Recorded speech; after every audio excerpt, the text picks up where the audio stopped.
Device আছে, একটা হচ্ছে কিবোর্ড আর একটা হচ্ছে মাউস, এগুলো তো তোমরা চিনো। আর এই যে আমাদের যে বক্সটা আছে, ডেস্কটা আছে, এর নিচে দেখো একটা বক্স আছে, এই বক্সটার নাম হচ্ছে সিপিইউ।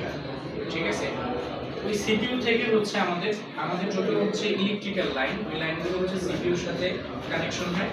তারপর ওইখান থেকে আমরা এই যে মনিটরের মাধ্যমে আউটপুট ডিভাইসটা দেখতে পারি। আমরা যা যা ক্লিক করি কিবোর্ডে মাউসে, ওগুলো আমরা কি করতে পারি, মনিটরের মাধ্যমে দেখতে পারি।